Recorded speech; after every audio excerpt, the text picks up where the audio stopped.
Performance marketing simply would be the kind of sub-function that would interact with your sales teams and add value to them. It might be through leads, it might be through other programs around customers in particular.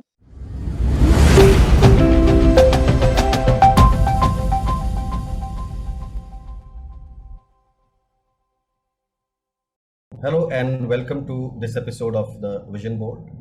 Vision Board is an endeavor to bring startups, SMBs, business experts, and mentors on one platform with an objective of business growth knowledge sharing. Today we have Mr. Suryadeep Verma, the Chief Marketing Officer of Comviva Technologies. Welcome, Suryadeep. It's a pleasure hosting you today. Thanks, Saurabh, and thank you so much for having me. Awesome. I'll address you as Surya. Hope that's fine with you. Absolutely. And why don't we start this, Surya, with understanding more about your journey so far, and maybe our audience would also want to know more about you as a person. Yeah. So, I'm a mechanical engineer and an MBA in terms of my education background. I have been in tech industry for over close to about 20 years now, and a lot of my experience has been around marketing in particular. I started my career with a public sector company. This was way back in '98, and then my journey in technology started with IBM, which I kind of joined from campus when I passed out from FMS in 2004. Started off with sales, did business development, and have been into marketing for the last close to about 15 years or so. I have had the chance of really looking at the kind of transformation that the marketing function has really gone through over the last decade or so. And it has been a fairly kind of rich experience in terms of what I've really learned and grown as a professional. And talking about 1998 and then the whole decade after that, when the mobile technologies came to forefront, and I remember we used to talk about real-time marketing in the late, I think 2000 is when this term really came in vogue. And then, after that, Google coined the term micro moments in 2016-17, so almost half a decade back. But today also we are, hearing this term back again, right? It's called moment marketing, or someone calls it real-time marketing. It is real-time decisioning for someone, right? The idea for Google was that it's not just one-off real-time marketing like the Oreos and the Amuls would do back in the olden days, but it's all about the customer journey. So the customer or the shopper, when they transcend from an awareness stage to more of a doing stage, that I want to buy now, how do you contextualize your communication by addressing those micro moments? How do you feel today when the technology is so advanced and data analytics is also now one of the ammunitions with the marketers today? How do you see this moment marketing or real-time marketing, as we call it? So I think it's a very good question to begin with. See, what has really happened is that with this whole advent of analytics and the capability around data science that has come in, from a marketing standpoint, this whole kind of paradigm of engagement has gone through a major shift. When I kind of started my career, a lot of our focus was largely around physical events and content that can be thrown to the customer. But a lot of that paradigm is now kind of changing, as you said, in terms of engaging them through the journey. Real-time marketing in particular is your ability to respond to a customer action in real time, which really means that you engage the customer right up there when he's doing an action. There is a slight nuance between real-time marketing and moments marketing. A lot of people actually speak that in the same breath. But moments marketing is little different. Moments marketing is more aligned to this whole wave of social media and the Instagram age that we live in, where a lot of these brands are trying to plug into and leverage these moments and make them viral. You know, real-time marketing might happen otherwise as well. You know, real-time marketing really means that when a customer is looking for something on your website, or he is he is going through a certain specific micro moment, you react to that and maybe trigger a campaign. A moment marketing might be leveraging that specific moment. You know, you can probably leverage a incident which might not be specifically related to your organization, but you know, say a celebrity incident, and you will try to kind of get plugged into that conversation. So I think that's the kind of difference to kind of begin with. What really has happened on the moment marketing piece is little more interesting. With this whole kind of evolution of social marketing, brands are now trying to engage their audience rather than just pushing their content across to them. And in that journey, they are now trying to look at opportunities where they make their brand visible and get plugged into those current moments. And I think that's the new wave that we are really seeing, where you will tap in some really kind of interesting moments and try to position your brand in front of your larger audience. Absolutely, absolutely. The moment marketing addresses a specific moment which may not be in the journey of a consumer, but real-time marketing is more connected with the journey of the customer. That's right. Moments are more connected with the journey of the customer. Right? That's right. Absolutely. That's right. See, it's your ability to understand your prospects, your visitors, your customers, and react with something which is very specific from your organization standpoint. A moment marketing might be a completely marketing and a digital activity where you try to plug into something which is already getting viral or getting kind of triggered outside. So I think that's the kind of slight nuance there. Absolutely, absolutely. And that brings us to an interesting then observation about content, because ultimately at the back of all this is the content, and content can be in different formats, etc. What are the gaps now that you see in the content based marketing? Right? So today's marketing depends a lot on content, and whether it's moment marketing or real-time marketing or journey-based marketing, content is the soul of marketing today. Do you see any gaps in this entire spectrum of marketing? So I won't say gaps, but again, on the content side, what's really happening is organizations are trying to democratize the whole content thing. When I say democratize, they are trying to drive this whole concept of user-generated content. Where if you look probably a few years back, marketing was the sole custodian of content programs. It still is the sole custodian of most of the programs, but what is now happening is they are trying to activate the larger set of audience around themselves. It might be employees, right. It might be your customers. So I think that piece is getting more and more activated.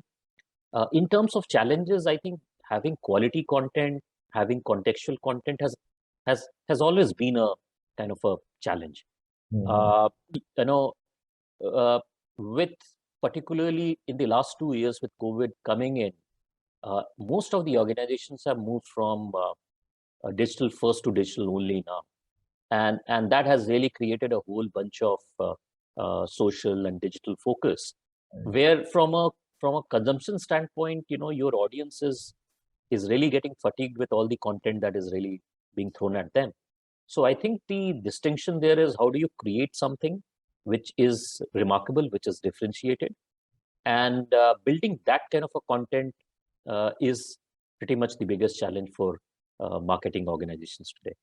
Absolutely, and as you rightly pointed out, there are so many stakeholders now in the content building, and there is a lot of user voice or a neutral voice also coming in, apart from influencers or employees who are also part of the process.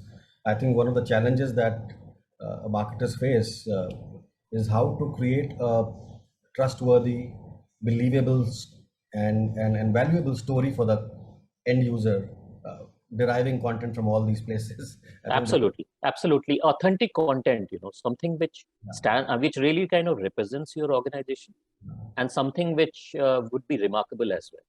So I think that's where the whole content journey is shifting to. correct, correct. But we are also perplexed to see that whether it's large organizations or small organizations, there is, in the last few years, there is a lot of dependence upon the performance side of the marketing. And even if it's content, the metrics that are used to judge the content is normally, let's say, demand generation, or not even demand, lead generation in a very crude way. Uh, how much dependence is good, and what's your take on what's happening right now, and why is it happening? So I think performance marketing is I think it has come up largely from the context of understanding what kind of value marketing is really adding to the larger organization. Mhm. With digital coming in, you have seen uh, a whole bunch of new metrics where marketing organizations and marketing managers are kind of getting judged to. Performance marketing largely came up in terms of looking at initiatives which would be directly driving the cause of business. When I say this, I'm not saying others they don't do it, but if you look at other KPIs like around branding or analyst, they all kind of feed into largely the performance marketing now.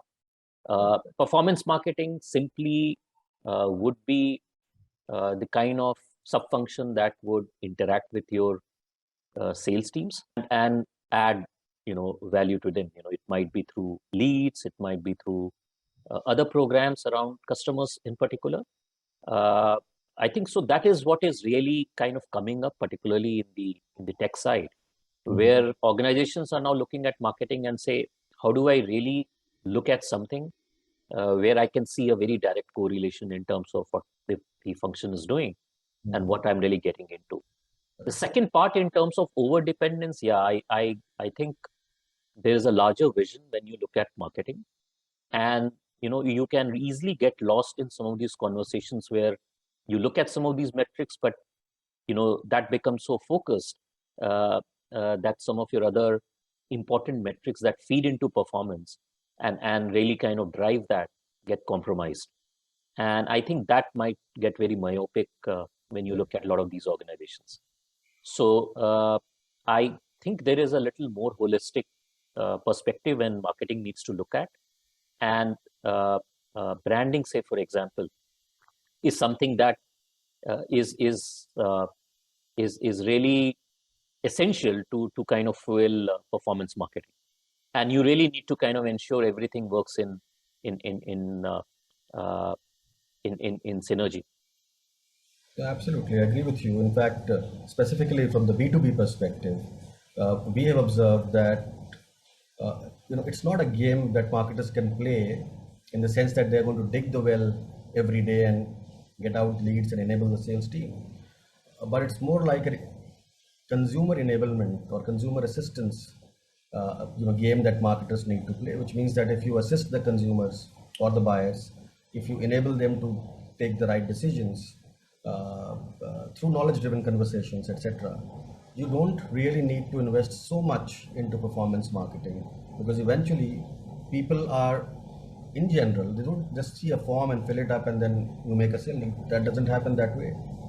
There is a long journey which is full of content and different stages of the journey, and people take that content, appreciate your effort as a marketer, as an organization, and then start believing in you, and then they come back with queries, and then there's a hand holding assistance, and then that becomes perpetual in nature. So I would rather say that both have their own uh, both have their own importance. Uh, Branding would both can actually, I mean, they are not binary. Both can be run in parallel. Having said that, it's branding that would really propel your performance marketing. So your larger set of priorities and your focus should be fairly aligned that way. Absolutely. Agree with you, Surya. In fact, let's extend this content part a bit further. And a lot of times people say that, okay, I don't want to market on, let's say, a Facebook or on a YouTube. Uh, how do you see that YouTube as a platform, is it emerging as a great asset for B2B marketers? Or do you think it's still more a B2C and there is not much scope for B2B marketers on YouTube? Uh, no, obviously there is.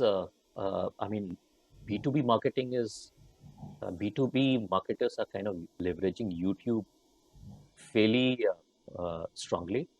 I won't say that it's a it's something that is not relevant.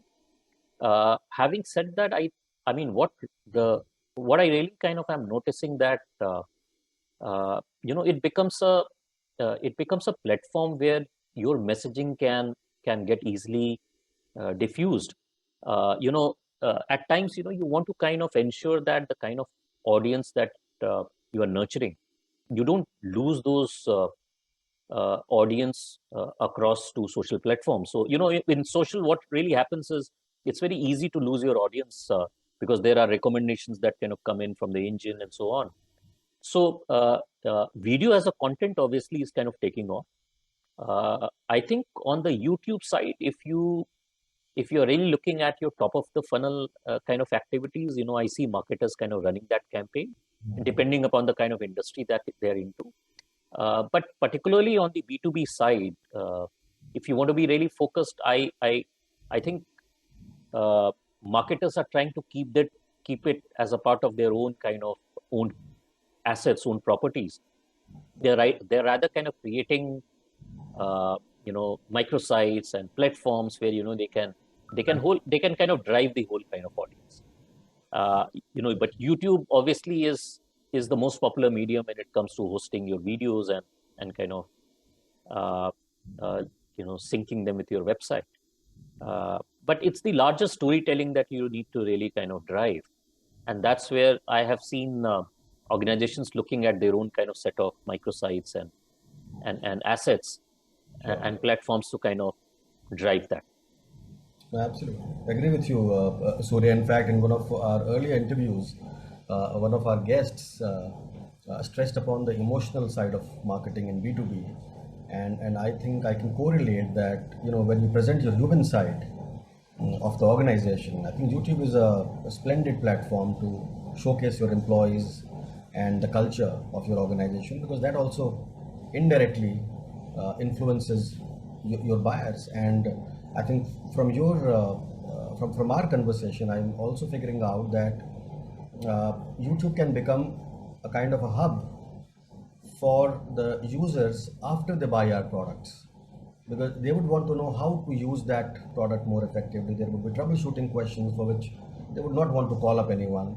So why don't we create a more intuitive assistance hub on YouTube? Yeah, see, video as a content is obviously something everybody is kind of drifting towards, and YouTube is your kind of platform in that sense. So I guess there is no kind of two-way about it. Uh, what I'm also saying is that while you need to leverage YouTube, you also need to keep in mind that there is a very structured storytelling that you need to take it out to your audience. You can use it as a repository where all your video content is kind of posted. Having said that, I guess what is also happening is looking at your audience, you're creating tailored groups or tailored communities where you can drive a certain kind of a messaging or a narrative, and your backend source can be YouTube, from where you are pulling up all that kind of a content. Absolutely, absolutely, and essentially, I think no marketing is complete unless you attribute the data correctly, or you have the right analytics in place after your campaign is over, or even while your campaign is running. And we see there is a lot of stress and investments on automation of marketing today. Mm. Yeah. how do you see that investment growing in India right now, across the board, right, from medium-sized businesses, small businesses, and larger? Do you see gaps? Do you see adoption lag somewhere? So I guess it's a question of when the organizations are gonna adopt this. It's not a question of whether they are gonna adopt it or not. Sure. Different organizations I see are at very different stages. Most of the large organizations typically would have a fairly kind of a decent marketing platform. Mid-rung organizations, depending upon the kind of marketing functions that they're running, they would kind of have a marketing platform more often than not as well. I guess more and more small and medium enterprise are now kind of going for better adoption of such platforms. It's only gonna kind of improve. The only barrier that I see is this whole kind of understanding and ease of use of the platforms, where I really see that there are marketers who still kind of are struggling with leveraging the potential of those platforms. Absolutely. The market has n number of platforms that kind of offer all kind of capabilities, but I guess there needs to be a little bit of a work to be done on making some of those implementations more successful. Otherwise, uh, you know, a lot of these platforms are leveraged at a very kind of a basic level.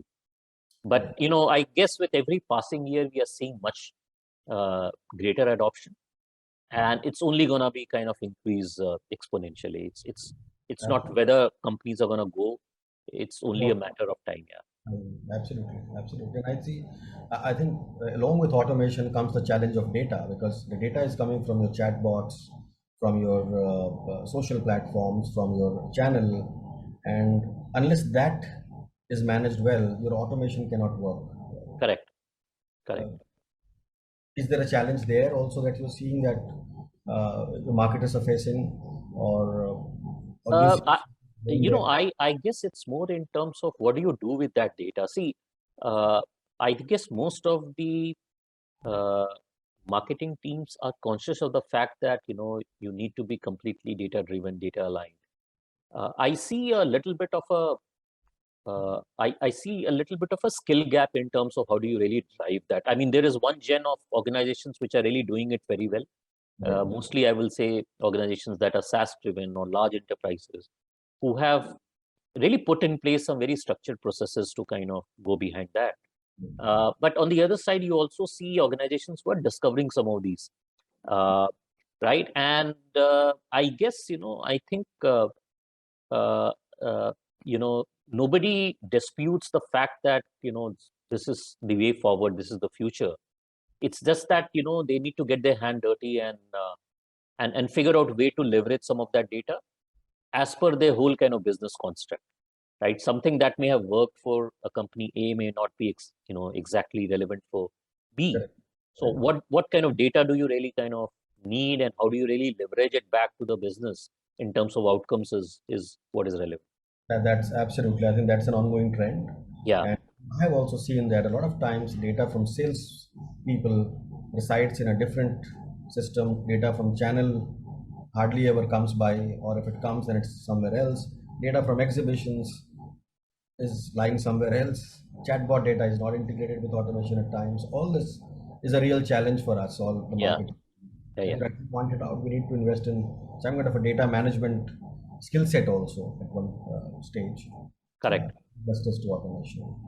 And while we are reaching the conclusion of our conversation, Surya, I wanted to ask you. You are an engineer, mechanical engineer from IIT BHU. Uh, how has that program helped you to reach where you are today? How is mechanical engineering helping you in the technologies sector where you are in? So I wouldn't say mechanical engineering per se, but I guess uh, those 4 years of grooming and growing up uh, with your friends, in that environment, it helps you grow up in a little kind of a it kind of adds a lot of value in lot of other dimensions, not simply your core kind of discipline. For instance, I think I learned how important it is to be organized uh, when you are really kind of growing up in that environment, and also the whole importance of staying focused. During our days, there were so many things that were really happening around. How do you keep yourself organized, structured, and focused is something I guess those 4 years have really kind of taught me. And I think that's something that have really kind of carried over the years. No, no, absolutely. That's a great a piece of wisdom for all our listeners also. And I think a great foundation, the way received and created a great foundation for yourself, helps a person to again transition from in any avatar Yeah, and the challenges of life, because those yeah. foundations help you in carving a way forward, isn't it? So what's your biggest life lesson so far? Uh, so from a lesson standpoint, I think it's the kind of age that we live in. It's very important to stay sharp, stay kind of completely aware of what's really happening around you. The whole cycle of change uh, has uh, has really kind of come down. It might be like 5-7 years earlier, but now I kind of really see industry changing every 3 years or so. You know, so I guess this whole ability to stay aware of what's happening around you, your ability to uh, understand what's really happening in your industry, uh, staying very close to what is important for your business is extremely essential. It's not an option. It's extremely essential uh, to kind of move forward. And else, it will become very difficult to kind of match up with the kind of energy, skill sets we are seeing in the youngsters today. So people are so well informed these days. So you have to uh, uh, pretty much keep your horizons open so that you are growing up with times. Absolutely, absolutely agree with you, Surya. I think you very clearly hinted on that it's important, critical for all of us to keep reskilling ourselves Yeah, throughout our yeah, life, till whichever age we're working, and be relevant. yeah. When I see kind of young guys out from campus these days, I really am amazed at the amount of awareness and amount of confidence a lot of these youngsters have. Correct. And it's also kind of a it's also a kind of a input to a lot of us. I see I really kind of admire some of that energy and learning, and I think it's a good learning for a lot of us. We were not even half probably as good as what some of these guys would be. So Absolutely. so I guess that cycle of learning should be always uh, uh, there. Your attitude to be open, receptive to ideas is really what's will be important. Absolutely, absolutely. Suridip, thank you so much for your time today. It was really enriching. I learned a lot from our conversations today, and we hope that we'll find an opportunity again in future to have a conversation with you. Thank you so much for your time. Absolutely. Thank you so much, and pleasure was all mine.